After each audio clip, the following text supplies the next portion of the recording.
Welcome to the Astral Weather Report for February 23rd through 28th. I'm Jeremy Gene Wilson with the Light Army, and I come on here every 6 days to share with you how the cosmic astrological alignments affect the neutrino energy.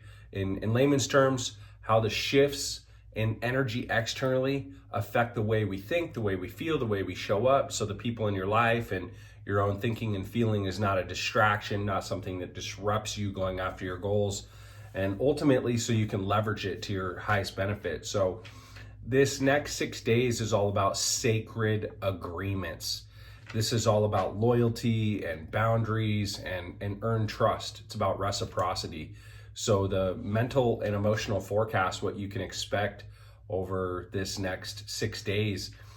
This cycle really highlights relationships and loyalty and reciprocity overall, fairness and the balance between giving and earning respect and trust, and also giving and earning rest, right? And one of my favorite concepts is related to biblical story, right? If you've ever read Genesis, whether you believe in that religion or not, says that, the world was created in 7 days. And on the seventh day, God rested. But the key here is God did not rest because he was tired. He rested because the work was done. And so there's a lot of that theme in this next 6 days. So, people might feel just a heightened awareness around fairness and reciprocity in relationships, frustration when effort feels one-sided, and oftentimes it can build resentment. Often we compare apples to apples and scoreboard to scoreboard, but we forget to measure the other effects, positive and negative effects that we create and are created by the presence of people in our life, personally and professionally. So there can be frustration, resentment, disdain build up when effort feels like it's one-sided, or you're not measuring the scoreboard correctly. You're only measuring a few categories, aka what you're doing. And most people have different love languages and different talents and skills, so it's usually almost imbalanced when we come from a place of judgment. So there's this desire, right, just for deeper loyalty or more clear agreements, and there can be tension between supporting others and protecting our personal energy. So the emotional tone is relational, but it's also very practical. And this week, this energy really teaches us that connection requires agreements. Think about it. Like, if you want to join up in partnership in business with somebody, it requires an agreement. If you want to get married, it requires an agreement. And if you're planning for the long haul, sometimes part of that agreement is, how will we make decisions when conflict arises? How will we solve our issues and make decisions when we don't agree on something? What's going to be the tiebreaker? Those kinds of things. So the sun has moved into the 37th signature in human design. That's called gate 37. It's the gate of community. It's all about family. It's about partnership. In the I Ching, it's the hexagram related to the family. So this can show up in a distorted way just by overgiving, sacrificing the self in our giving, creating emotional dependency on others, and expecting loyalty or certain responses when we give without clarity, without an agreement, without even a discussion. So the way to embrace this energy is just to make sure that there's an alignment of mutual support and shared values and some healthy relational structure. The core lesson from this signature from gate 37 is really that relationships truly thrive when we are absolutely clear in our roles, our goals, and reciprocity, how we're going to exchange value from that.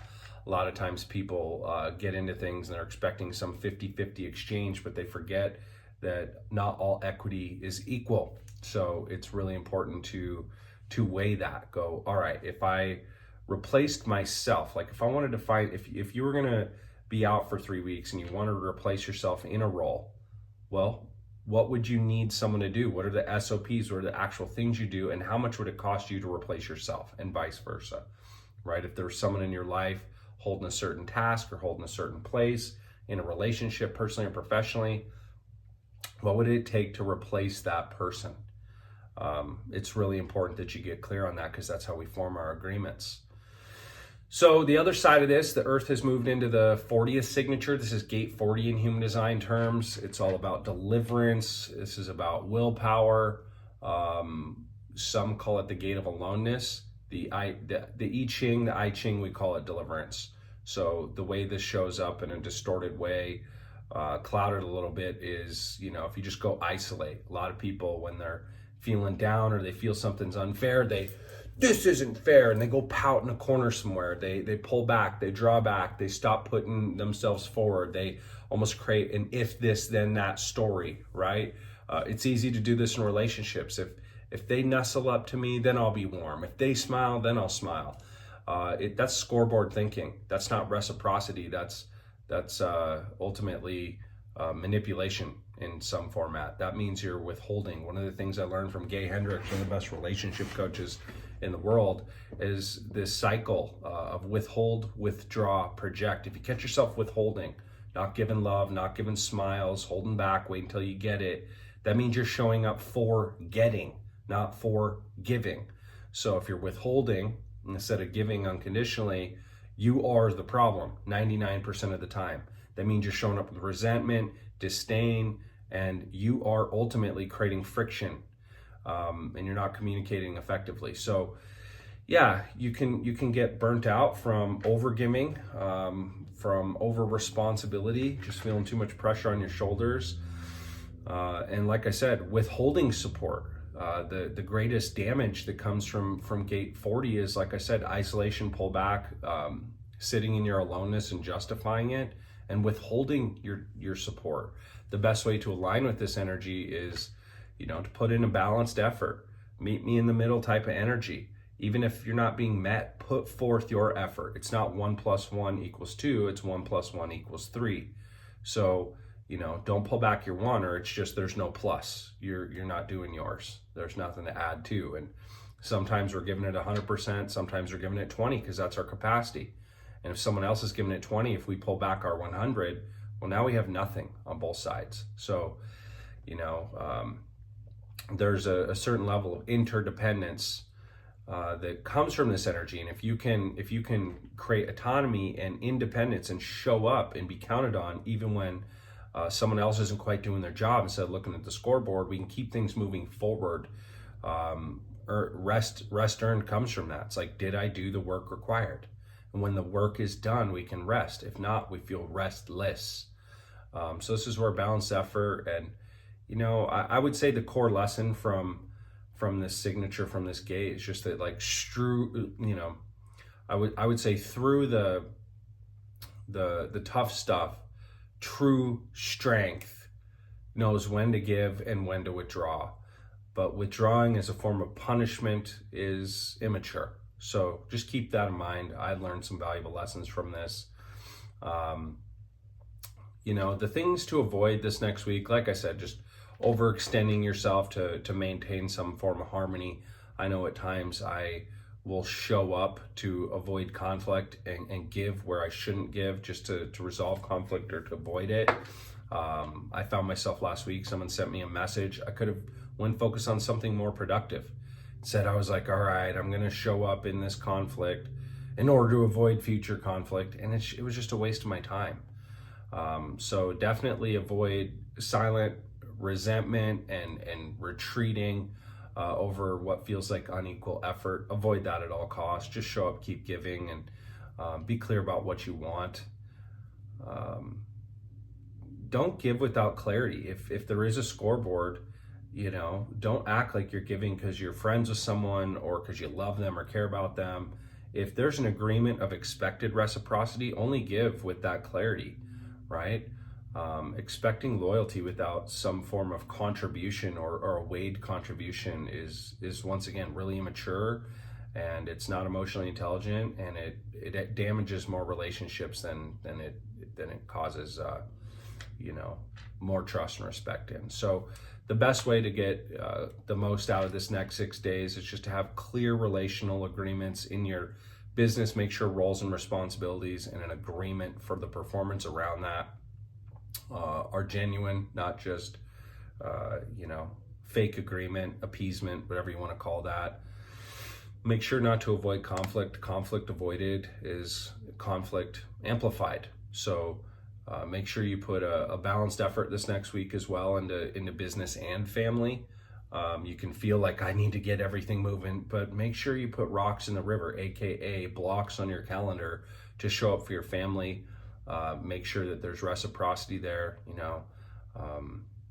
folding the laundry and bringing in thousands of dollars might seem like there's not the same amount of equity, but it's the help and the effort that matters. So make sure you put effort in at home, not just at date night, but like taking care of things.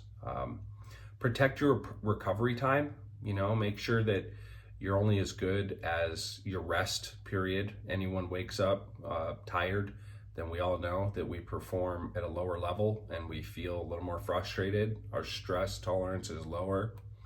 Make sure that you really protect your recovery time. And then just in everything you do in connection, right? You don't need to spend a whole day with your kids. Quality over quantity. Make sure that you're just fully present when you're present. Eye contact, human touch, off your dang phone. Choose quality over quantity in all your relationships, and the number one way to do that and to measure that, make it quantifiable, is through presence. Clarify any expectations in the relationships where you feel the most ambiguity. Schedule, lock on the calendar, intentional rest without guilt so that you can actually recharge. I know one of my detriments is even when I have rest time, I don't always fully give myself permission to rest.